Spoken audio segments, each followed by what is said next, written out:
سوال نمبر 1 علی بھائی کہ آپ کا دعویٰ ہے کہ ریسرچ پیپر 5B میں کمپلیٹ علم ہے اور مقدمہ بھی سٹرونگ ہے، تو پھر ضعیف احادیث کی کیا ضرورت پڑ گئی؟ اس پورے پمفلٹ میں، یہ پمفلٹ میں نے بائی چانس آج رکھا ہوا ہے، مجھے خدشہ تھا کہ 5B کے اوپر کوئی بات کرے گا۔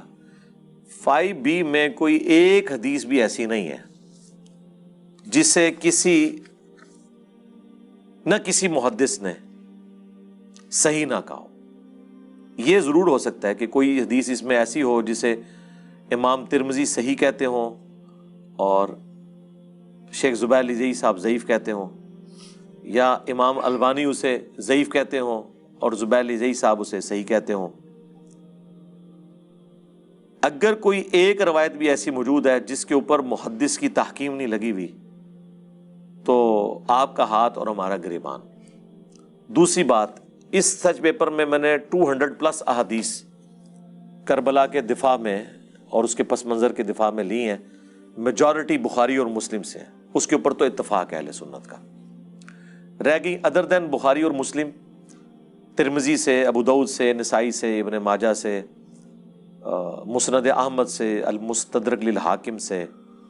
تو میں نے ان احادیث کے اوپر دور حاضر کے بڑے بڑے محدثین اور ہمارے پرانے جو محدثین ہیں ان کی تحکیم لگائی ہے۔ کسی حدیث پہ امام حاکم کی تحکیم ہوگی، کسی پہ امام ذہبی کی ہوگی، کسی پہ امام ترمذی کی تحکیم ہوگی، کسی پہ دور حاضر میں شیخ البانی، شیخ زبیر علی زئی، شیخ شعیب ارناؤت رحمہم اللہ اجمعین، اب تینوں ہی فوت ہو چکے ہیں، اللہ تعالیٰ ان کی مغفرت کرے اور انہیں نیک کاموں کا اجر دے، برائیوں سے درگزر فرمائے۔ اور جو زندہ لوگ ہیں، سلیم اسد ہیں، یا ہمارے جیلم شہر سے ہی شیخ غلام مصطفیٰ ظہیر صاحب ہیں اور ہیں، ان کی میں نے باقاعدہ، یا ارشاد الحق عصری صاحب ہیں، ان کی تحکیم لگائی ہوئی ہے۔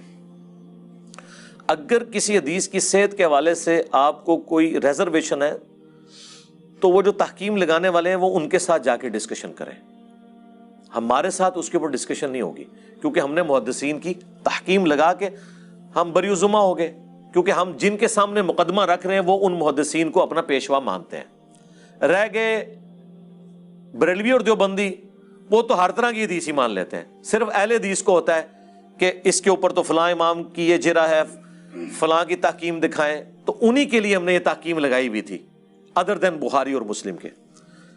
میری 2 نمبری تب ہوگی کہ اگر میں کوئی حدیث لکھوں اور اس حدیث کے اوپر جو تحکیم ہے وہ جھوٹی لکھ دوں کسی امام کی طرف، اس امام نے اسے ضعیف کہا اور میں کہوں کہ اس نے کہا صحیح ہے، تو آپ مجھے پکڑیں۔ یہ ہو سکتا ہے کہ ایک امام اسے ضعیف سمجھ رہا ہے، دوسرا صحیح، تو میں صحت کا حکم دکھاؤں گا اور اسی امام سے دکھاؤں گا۔ مثال کے طور پر ایک حدیث ہے جامعہ ترمذی میں، اسے امام ترمذی حسن کہتے ہیں، شیخ زبیر علی زئی صاحب بھی اس حدیث کو صحیح کہتے ہیں، امام حاکم بھی اور امام ذہبی بھی، کہ نبی صلی اللہ علیہ وآلہ وسلم نے فرمایا کہ اللہ سے محبت کرو کہ اس نے تمہیں نعمتوں سے نوازا ہے، مجھ سے محبت کرو کہ میں اللہ کا رسول ہوں صلی اللہ علیہ وآلہ وسلم، اور میرے اہل البیت سے محبت کرو کہ ان کی نسبت میرے ساتھ ہے۔ میں نے اس پمفلٹ میں یہ حدیث ڈال کے تینوں بڑے ائمہ کی تحکیم لگائی ہے، لیکن اس حدیث کو شیخ البانی ضعیف کہتے ہیں۔ اب آپ البانی کی تحکیم اٹھا کے کہیں کہ انجینئر صاحب نے ضعیف روایت ڈال دی، تو سرکار اس کے اوپر میں نے پمفلٹ کے ہر حدیث کے ساتھ جو ریفرنس ہے وہ ریڈ کلر میں لکھا ہے تاکہ عقل کے اندھے کو بھی نظر آ جائے۔ الفاظ سارے بلیک ہیں، ریفرنسز ریڈ ہیں، ڈفرنٹ کلر۔ اس کی وجہ سے اس کی پرنٹنگ کی کاسٹ 4 گنا بڑھ گئی ہے، کیونکہ 2 کلر لگانے پڑے ہیں، ورنہ 5B جتنے پیسوں میں چھپ رہا ہے نا اتنے پیسوں میں 4 گنا 5B چھپ سکتے تھے صرف اس، اور باقی بھی ہمارے کلرڈ ہیں، اسی وجہ سے کہ ریفرنس الگ سے نظر آئے، بندہ فوراً دیکھ لے۔ تو میری بےایمانی تب ہوتی جب میں البانی صاحب کی تحکیم لگا کے کہتا کہ البانی صاحب نے بھی اسے صحیح کہا اور البانی صاحب نے اسے ضعیف کہا ہو۔ تو میں نے یہ بتایا کہ اب بالکل اس کا سائملٹینیس کنٹراسٹ میں آپ کو بتاتا ہوں۔ ایک اور حدیث ہے جسے امام ترمذی حسن صحیح کہتے ہیں، شیخ البانی اسے صحیح کہتے ہیں، شیخ زبیر صاحب اسے ضعیف کہتے ہیں اعمش کی تدلیس کی وجہ سے۔ اور یہ حدیث کا تو میں نے خود شیخ زبیر صاحب سے پوچھا، تو وہ کہتے ہیں اس حدیث میں جو کچھ بیان ہوا ہے اس سے زیادہ برا ہونا چاہیے تھا عبید اللہ ابن زیاد کے ساتھ، لیکن چونکہ میں ایک اصول کو لے کے چل رہا ہوں اس کی وجہ سے میں اس کے اوپر ضعف کا حکم لگاتا ہوں۔ باقی وہ کہتے تھے میرے نزدیک وہ مردود ہے، ابن مرجانہ عبید اللہ ابن زیاد، وہ حدیث جسے امام ترمذی حسن صحیح کہہ رہے ہیں، شیخ البانی اسے صحیح کہہ رہے ہیں، میں کیوں نہ اس پمفلٹ میں ڈالوں؟ کیونکہ وہ دو بڑے امام، دنیا میں کروڑوں لوگ انہیں امام مانتے ہیں حدیث کی فیلڈ میں۔ امام ترمذی تو پرانے اماموں میں سے کہ عبید اللہ ابن زیاد کا سر کاٹ کر جب مختار سکوی کے سامنے لا کر رکھا گیا تشت میں، کیونکہ مختار نے بدلہ لیا تھا تو اس نے کہا کہ جس طرح حسین ابن علی کا سر کاٹ کے نا اس خبیث کے سامنے رکھا گیا تھا جو بخاری میں 3748 ہے، تو اس کا سر کاٹ کے میرے سامنے رکھا جائے، تو رکھا گیا۔ تو وہاں پہ ایک بڑا سا سانپ نما اژدہا نمودار ہوا جو اس کے نتنوں میں داخل ہو کے منہ کے راستے باہر نکلا، اور کئی دفعہ اس نے یہ ایکٹیویٹی کی، اور وہ بخاری میں اور ترمذی میں موجود ہے۔ عبید اللہ ابن زیاد نے بھی حضرت حسین علیہ السلام کے اس جگہ کے اوپر چھڑی ماری تھی، وہ اللہ نے بدلہ اتارا۔ اب میں نے اس حدیث کو یہاں پہ ڈالا ہوا ہے، اب اس حدیث کو کوئی پکڑ کے کہتا ہے جی یہ تو حدیث جو ہے وہ آمش کی تدلیس ہے، آپ نے کیوں ڈالی ہوئی ہے؟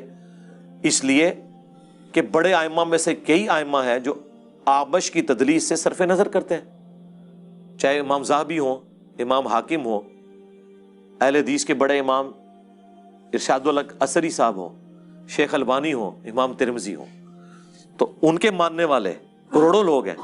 میں کس طرح اس حدیث کو نکال دوں؟ ان کے نزدیک تو وہ حدیث بالکل ٹھیک ہے۔ آپ کو سمجھ آئی؟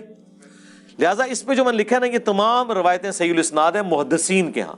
ہمارا مقدمہ تو ایک ہی حدیث کور کر رہی ہے جو ناسبیت کے تابوت میں آخری کیل اور ان کی قبر پہ لگا ہوا کتبہ ہے کہ یہ جو ناسبیوں کی لاشیں ان قبروں میں موجود ہیں، وہ قتل کرنے کا جو انسٹرومنٹ ہے وہ 2812 ہے بخاری کی، کہ عمار کو ایک باغی جماعت قتل کرے گی، عمار انہیں اللہ اور جنت کی طرف بلا رہے ہوں گے، وہ جماعت جہنم کی طرف بلا رہی ہوگی۔ بخاری میں 2812 اور بخاری میں 447 اور مسلم میں بھی موجود ہے 7320 سے لے کے آنورڈ 3-4 اس کے طرق موجود ہیں۔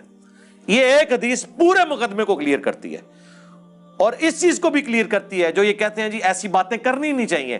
اس حدیث کے آغاز میں ہے کہ عبداللہ بن عباس اپنے بیٹے علی بن عبداللہ بن عباس سے کہتے ہیں، اور اکرمہ تابی سے کہتے ہیں کہ تم دونوں جاؤ اور ابو سعید خدری سے جا کے ان کی حدیث سنو۔ ابو سعید خدری کو تو سینکڑوں ہزاروں حدیثیں یاد ہیں، اور حدیث کون سی بیان کرتے ہیں کہ عمار کو باغی جماعت قتل کرے گی۔ تو یہ جو کہتے ہیں چھپانی چاہیے، وہ جو چھپانے والی بات ہے وہ انہوں نے بیان کی۔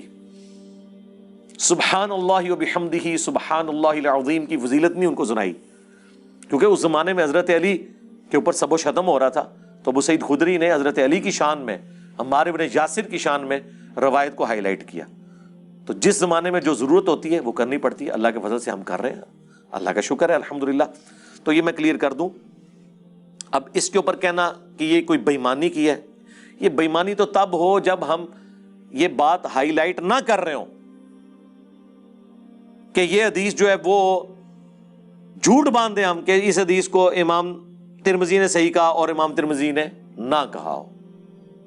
ان کے نزدیک تو وہ درست ہے، رہ گئے میرے نزدیک مجھے اس سے کوئی فرق نہیں پڑتا۔ اس کی وجہ یہ ہے کہ اصول محدثین میں اختلاف موجود ہیں، دونوں طرف کی آراء موجود ہیں، دونوں طرف کے ماننے والے لوگ موجود ہیں۔ ہم نے تو ہر وہ اسلحہ چلانا ہے جس کے ذریعے ہم ناسبیت کا، رافضیت کا قلع کما کر سکیں، ٹھیک ہے۔ رہ گئی ہمارا جو پوائنٹ آف ویو ہے، اگر میں نے اپنے اذکار کارڈ میں وہ آمش کی تدریس کی وجہ سے وہ اس روایت پہ لکھا کہ صرف دائیں ہاتھ پہ شمار کرنے کی سند آمش کی تدلیس کی وجہ سے ضعیف ہے، تو اس سے کوئی فرق نہیں پڑتا۔ اس سے اینڈ رزلٹ کیا نکلا؟ مطلب میں نے اس سے یہ ثابت کیا کہ دائیں ہاتھ پہ پڑھنا گناہ ہے؟ نہیں، دائیں ہاتھ پہ تو ہم بھی پڑھتے ہیں، صرف دائیں ہاتھ پہ پڑھنا میں نے اسے کنڈیم کیوں کیا؟ کیونکہ میں نے ساتھ یہ ابو داؤد کی اور ترمذی کی حدیث لکھی کہ نبی علیہ السلام نے فرمایا کہ انگلیوں پر جو شمار کرتا ہے اس کی انگلیوں کو بلوایا جائے گا قیامت والے دن، وہ اس کے ذکر کی گواہی دیں گے، تو ہمیں دائیں اور بائیں دونوں ہاتھ کے اوپر شمار کرنا چاہیے۔ تو اینڈ رزلٹ یہ نہیں نکلا کہ اس روایت کے ضعیف ہونے کی وجہ سے میں نے رزلٹ یہ نکالا کہ آپ بائیں ہاتھ پہ شمار کریں، میں نے تو کہا دونوں پہ کریں۔ تو وہ روایت ضعیف لکھنے کی وجہ سے دائیں ہاتھ پہ شمار کرنے کو تو میں نے کنڈیم نہیں کیا، رزلٹ تو میں نے وہی نکالا ہے کہ صرف دائیں پہ نہ کریں. اور اس حدیث میں بھی یہ نہیں لکھا ہوا تھا کہ نبی علیہ السلام بائیں پہ نہیں کرتے تھے، صرف لکھا ہے کہ دائیں ہاتھ پہ شمار کرتے ہوئے دیکھا. اب ظاہر ہے کہ یہ اذکار تو میں بھی دائیں ہاتھ پہ ہی کرتا ہوں. اب 3 دفعہ اگر میں نے کوئی چیز پڑھنی ہے اس میں بایاں ہاتھ تو نہیں آئے گا، بایاں ہاتھ تو آئے گا 33 دفعہ والے میں. یا 10 دفعہ کوئی چیز پڑھنی ہے وہ تو میں بھی دائیں ہاتھ پہ ہی کرتا ہوں. ابتدا تو میں دائیں سے کروں گا. بخاری مسلم میں حدیث ہے نبی علیہ السلام ابتدا دائیں طرف سے کرتے تھے، کرتے کی آستین میں پہلے دائیں پھر بائیں ڈالتے تھے. تو ابتدا تو دائیں سے ہوگی، پھر بائیں تک پہنچ جائیں گے. تو اس میں سے کوئی ایسی بات ہوئی نہیں نا کہ جو اپوزٹ رزلٹ نکل رہا ہو. ہم سے چیزیں سیکھ کے ہماری مخالفت کرنا تو بڑی سخت زیادتی والی بات ہے. 10 دسمبر 2011 کو، آج سے آلموسٹ 11-12 سال پہلے، میں نے وہ پہلا لیکچر ریکارڈ کرایا تھا ڈاکٹر ذاکر نائک کے علمی رد پہ. احترام تو میں ان کا کرتا ہوں.